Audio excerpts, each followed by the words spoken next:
What's up, everybody? It's your boy. Welcome to the Ladder Podcast. Shout out to my Crew Excellence members. Welcome back. Welcome back. It's been a wonderful week, and today I got a wonderful guest. Now you know how it goes, man. Like a lot of times, just be me and y'all, and we be chilling, and we family. We have a great time. But every now and then, I get the privilege to bring somebody on, and today's guest is amazing, as all of the guests are. And so I know that you're going to love him, and because I respect him, respect what he's doing, respect what he's building, and he is a leader. And that's what we do here. If you are new to the Ladder Podcast, we talk about leadership, how you can build it, how you can grow it, how you can become the best version of yourself, because we know when you're your best self, the world's a better place. So without further ado, I want to introduce my guest, the immaculate, the incredible, the infamous, Jay Todd. 3 eyes. What's up, man? You see how I did that? That's that Baptist preacher in me. That was off the dome, too. Off the dome. The immaculate. We like to do something. The incredible. 3 things that people should know about you before we jump into the episode, man. Oh, man. I operate off of 3 principles: love, peace, and safety. That's 1. Number 2, I'm one of the best speakers in the world. Okay. Number 3, man, God is amazing above all things, and that's the most important thing. I love that. I love it. Talk that talk, man. I love that. That's cool. So one thing that we talk about on here, so it's a leadership podcast. So I'm talking about leadership. I talk to other leaders. Sure. And one of the things I love to ask is like, when was the first time that you realized you were a leader? Oh, man. I would say when I had to realize I had to like break a lot of generational curses. Okay. And I realized a lot of things that were around me I did not agree with, I didn't like. Yeah. So I had to figure out very quickly, like, okay, either I'm going to accept this or I'm going to deviate. Yeah. And I think at an early age as a kid, when I had to learn how to do that, it was like, okay. So I didn't know it was leadership then. Yeah, but I mean that's what it is. But I knew it was individuality. Yeah. And then when I started to get around a lot of other people that were like, yo, like this ain't right. Like how we live, where we're at, let's do different. And this is like still like at the age of like 10, 11. 12. Got you. Yeah, so it was early. Early, very early, bro. Very early. But man, I would say with that. That's super dope. And was there like someone else that was older than you that was different? Oh man. Or did you just kind of like, it was just something in you that was like, nah, this ain't for me? Crazy thing, so I was on my own like early on, like at the age of 10. Gotcha. And it sounds, when people hear, they like, how were you? No, I get it. I'm in the city, so I understand. So you definitely get it. Yeah. But before then, my grandmothers who helped raise me and my papa who helped raise me, God rest their souls, they were really like big on like community, and they was all like the pillars of their community. My grandmother, everybody was taught by Miss Walters. Everybody, like it was crazy. Like I'm thinking it's normal for me to be like in 1st grade reading on like 8th grade level because everybody else around me is doing it because she was the one teaching. Like we have some big mamas that like taught the whole community, and that's like that recipe is gone now. Now But then my papa, he was in the military, so always being around him, very terrible father, but then translated into being a very grandfather. It's crazy how that works a lot, but that's a real thing. That's we the ones that's breaking it. For sure, we the ones that's breaking it. But that with that type of leadership around me during that time, I think that's what like gave me that foundation, because then I'm already exposed to Marcus Garvey, Malcolm X, and I had a couple of people around me at the time, like who were like ex-Panthers that were like mentors to a degree. And then like, of course I got a tattoo on me. That's Pac. Yeah. I'm a student. Like early on, like I'll never forget, like the first poem I read was a Tupac poem. Gotcha. And I don't even know, to this day, my grandmother, who was a very Christian, very Baptist. But the Tupac poem, it was like a bunch of poets. And she was like, I want you to, read these.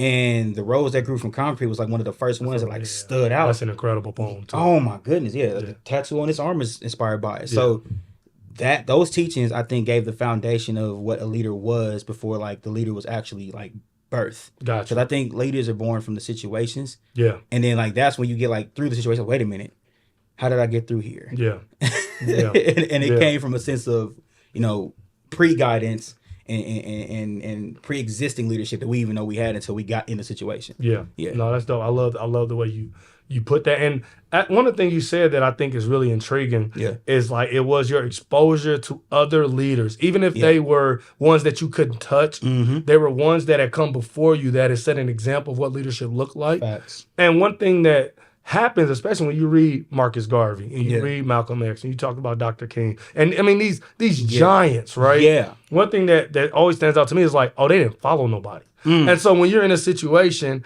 and you're like, wait a minute, he's talking about community development. He's talking about uplifting each other. He's talking about, you know what I'm saying, building each other up, like loving our women, loving our kids. And you're in a situation when that's not happening. Yeah. You go, something I shouldn't be like y'all. Because I want to be like the guys who got books about it. Right? I want to have a legacy. Yes. And so you know early on, it's like doing what y'all doing isn't going to get me a legacy. Mm-hmm. And so I got to do something different. And one thing that has happened in my life, I'm interested in this. It's like, do the people around you honor that? Now, but it's because of community that, in a sense, I had to find and had to find me. Okay. I think early on, I grew up around like very abusive biological parents. Got you. So by the time it was time for me to be on my own, and this is why I heard how you said like those guys didn't have nobody to follow. Yeah. The only thing I'm gonna correct you on is that they did. Yeah. Well, yeah.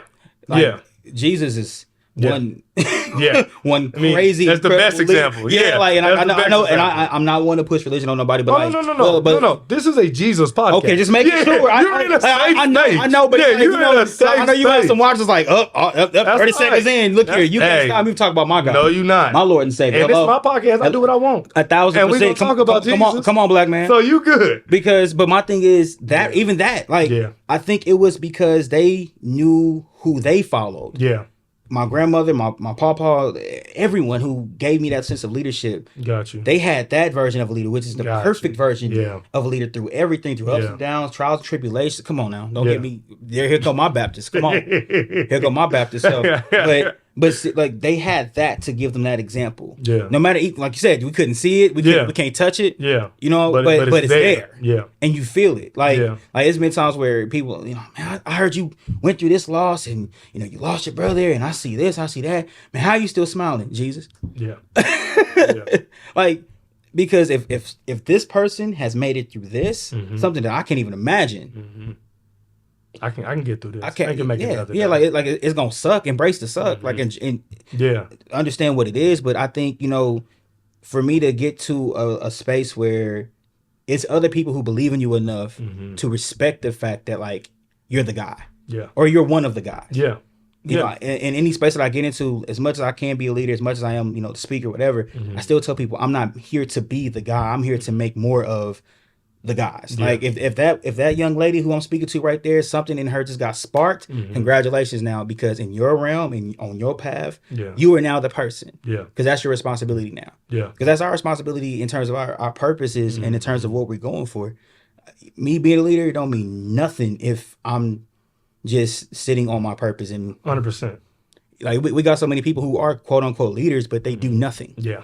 They're not speaking life. They're not speaking love. They're not providing safety. They're not willing to go to war. No. They're not willing to sacrifice. Yeah. So I think the community that I'm around over this, and I would say over the past just 10 years of friends and family, they respect it because they know how hard I'm willing to go for it. Yeah. And they know how, like, they've seen what I've been through. Like, it's probably wise that, like, we support this. And it's not like, bro, you know how I go, especially as a creator, as someone, even with this, like, like you have people who you've had in your life for 10 plus, 20 plus years. Yeah.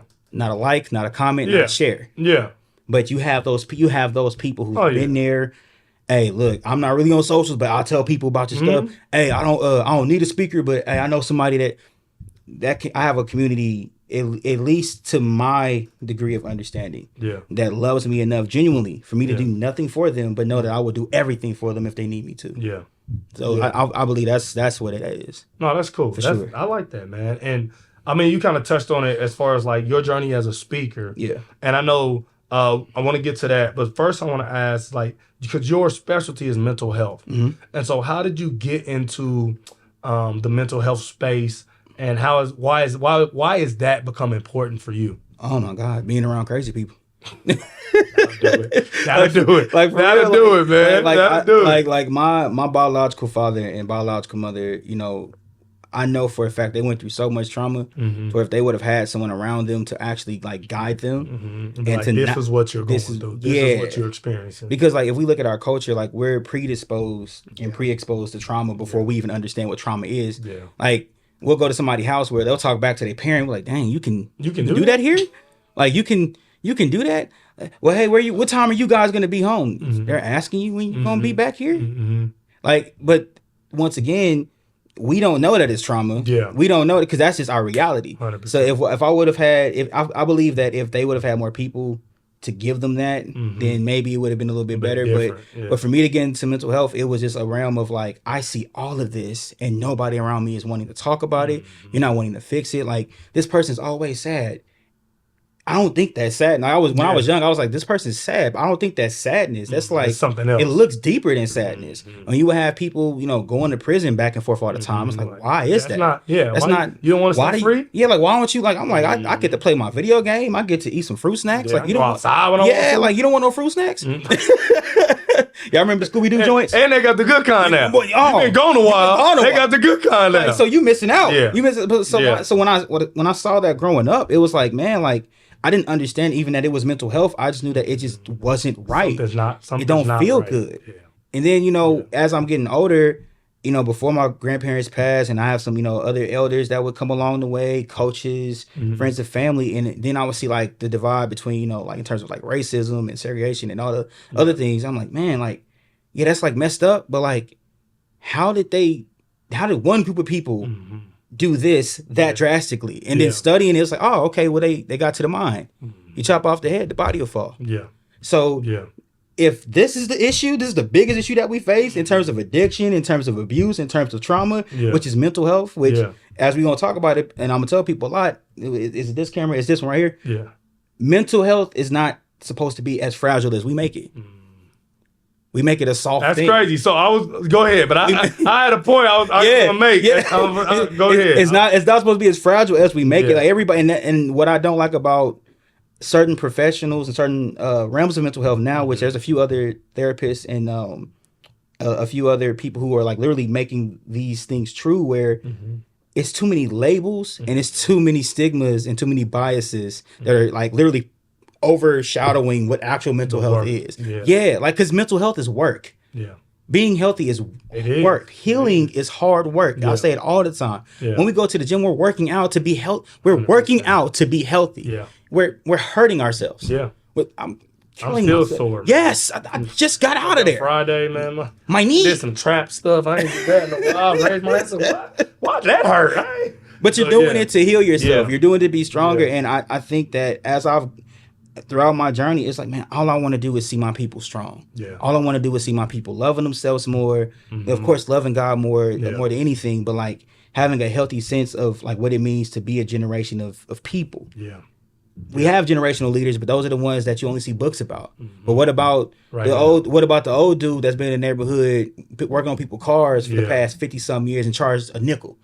Like literally will fix something on your car that the dealership told you, like, hey, $1,500. Hey, you know what? Just bring it over. If I got some time on a Sunday, I'll take care of you. What about that barber that's been counseling everybody? Now, granted, his skills went down a little bit because he, but he's been counseling everybody. And hey, young man, hey, get off these streets. Hey, you stay off these streets. You can bring me your grade card. I got an A for you. What does his mental health look like? The lady who's been watching everybody, kids. You a Miss Etta or a Miss Walters or somebody that like So my thing is like, if we can understand the mental health of people like those, and we can see that clearly there is a system in place, and we know the damn system. My bad. You good? But my bad, brother. But we know the system. We know the system. Why are we not doing the work? And the work starts here. It starts here. But a lot of people aren't wanting to do that. So when I saw that, I was like, yeah, bro, I have no choice. Like, it was like, I think that's one of the things that God gave me is like, hey, like, I'm going to make this discernment and this concerning you so great to where even if you want to ignore it, you can't. Because, go ahead and ignore the fact that, like, you should be speaking to people about their traumas. And then let me bring forth some dreams about yours. Let me find out that you ignoring these people who are dealing with depression and anxiety. Okay, cool. Hey, guess what? You're depressed today. Oh, you feeling anxious? I wonder why. You're not addressing things. You're not doing what you're supposed to do. So I believe that, I think that's like part of the purpose of like why mental health became so important, because when you start to learn how to heal, you want to help others. And I'm not saying it's like I'm a healer person. No. At all. I mean, we're all in process. Yeah. Right. Yeah. But I mean, part of being in process is realizing where you are and where others are and how you can help, right? Facts. And especially as a leader, like that's what it's all about. Facts. I think sometimes people do mistake leadership with perfection, and they're not interchangeable. They're not synonyms. Yeah, because we're all human. We can't be perfect. That's good. But we do have leadership. Yeah. And so I love what you say. It's like, man, I'm healing, but in my journey, part of my journey is reaching back and teaching others what I know and how to get there. Yeah. And so mental health for me is interesting, honestly, because it's something that's so new. Because I mean, when we grew up, it wasn't. We didn't have talking about no mental health, man. It was like, bro, you be all right. You be all right, bro. Go pray about it. Yeah. You just need some time to yourself, and it's like boys will be boys. Yeah. Don't even get me. Like, generational curses have been passed 100%. Down, and it became like, boys will be boys. Yes. No, that's weird. That's weird. Like he's not supposed to react that way. He's just angry. He's just rambunctious. She's ghetto. She's loud. Nah, she has a passion. Dealing with some stuff. She's dealing with some, and y'all ignoring it. Like, why is his uncle here at this Thanksgiving dinner? Yeah, no, for real. Why does cousin? That's your cousin at school. No, he's not. No, brother he's somewhere he ain't supposed to be. Yeah, and but it's an honest and transparent conversation. I'm loving how you literally acknowledge the fact that it is new. It is. It's new. I mean, it's really new. And so my thing is I always say it's like a pendulum, right? And so I feel like when we were growing up, and especially like our parents, it's like no one talked about mental health, right? And people was just surviving, right? They was just thugging it out. Yeah. But then now we're here, and I feel like we swing to the other side sometimes, where now everything is mental health. Yeah. And some of it is like, no, bro, you just have to go to work. Yeah, you got to get up and go to work. Yeah. Like that's just you don't have to like your job every day, but you have to go to work. It's a job. It's a job. Newsflash to the people out there: you're not gonna love your job. Not every day. Not every day. Like you're supposed to find purpose and make meaning 100%. In it. Yep. But nobody wakes up, I love my job. No, you get a chance to do what you love, and then if you're blessed enough to make the money fun, for sure. But you're not waking up wanting to talk to people all the time. Not every day. Not all the time. And so like for me, it's interesting to like watch where mental health is. But one thing I love about it is we are acknowledging like, hey, there are some things that, and I say this too all the time, like when I'm counseling, when I'm discipling, I'm like, there are some things that you say is your personality. Oh, don't even give me that is a trauma-based response. Yes. Like you I don't trust people. Well, that's not normal. That's not natural. We're human beings. Yeah. We're not supposed to be alone. No. We're not supposed to have this much exposure to other human 100%. The internet. You already know where I'm going. Is crazy. We're not supposed to have this many different things impacting our mental. Like we are literally desensitized to murders now. 100%. Man. Like we're desensitized to trauma now. It's crazy. We watch Michael Brown get shot. Yeah, we seen Trayvon Martin's like when Emmett Till was killed, it took people months to 100%. Get that paper and to get that picture. 100%. And his mama was very strategic. Still was crazy. Like, wait a minute. We can't imagine. And they weren't letting kids look at it. Like that's 100% true. And it's so and to me, that's one of the reasons why I talk about leadership so much. Yes. Is because I feel like we are part of the era we're in is we can get it's so easy to get stuck in where you just following every day. Yeah. And if you don't take advantage of the leadership qualities you have, you end up someplace where you didn't even want to go. It's almost like, you walking with somebody but you on your phone and you just looking at their feet. And then you look up and be like, hey man, where we at? Half the time you're not even looking at their feet. You just listening to their voice. Yeah, you just going where they going. Hey bro, I'm over here. All right, bet. And you look up and you're like, hey man, I don't want to be here. How did we get here? Exactly. Well, you followed. Exactly. Yeah. Exactly. Aimlessly. Which is a great segue to my next question. How did you get into speaking? So my introduction to you was as a speaker. For sure. And so one of our mutual friends was like, hey, is this guy. Yeah. He speaks. He does this, and this. Yeah. I think it would be dope for y'all to connect. Man. Put us in a group chat. We got connected. For sure. And now we finally met last week. Hey, we were trying to connect. That was beautiful for like almost like a year or so. Yeah, that's how God moves, man. Yeah, I mean, 100%. So man. So how did you get into speaking, and what does that mean for you? Why is that important for you? Man, I got into speaking. How I got into speaking, bro? I just never had a choice. Okay, like, I was always in situations where either my voice wasn't being heard enough, or like everyone around me, like. I'm that person to where, like, if I walk in a room and there's an elephant in the room, I'm gonna be what is this elephant doing here? Like, this is weird. Like, why? This, like, if there's an elephant in this room right now, I'm gonna look at you, brother. Is there nobody else see this elephant? So I'm the crazy one here. But I feel like I didn't have a choice. Like, God made it to where, like, hey, this is going to be on you so much, and in your mind, and on your heart, and on your spirit so much. Yeah. To where you're not gonna have a choice. But then let's look at the people who you listen to and follow, like especially Tupac, Amaru, Shakur. Yeah. I don't have a choice but to talk for my people, because all of the great ones have either been silenced, or our people, our voices are always being unheard, unrecognized. So you need to become a recognizable voice, and if not to the masses, at least to your people. Yeah. So it came to be like, man, like I got into speaking, I would say, elementary school. Okay. My first grade teacher, Miss Bouchard, I don't know where she is, but God bless you if you're still with us. So it was like a bunch of kids messing with this one person. And bro, I'm one of the shortest kids in class. I'm still short to this day. Be quiet. They can't see on camera. They would have never knew. I'm 5'8". They thought you was a 6 foot king. Brother, I'm not. I would not. Boy. Hey, God knew to say, I ain't gonna give it all to him. Boy, you made me stick. Every day I'm just going to the wall, dunking on people for no reason. Now, I mean, I ain't short, but you know, I'm 5'8". It's all right. About 315, 325. Get at me. Okay. Anyway, but Miss Bouchard, man, it was this kid. I can't remember his name. But everybody was making fun of him and you know, bullying him, and I'm seeing it every day. So I walked in one day to her. I was like, hey, like, that's wrong. And she's like, well, I can intervene like I had before, or you can go say something.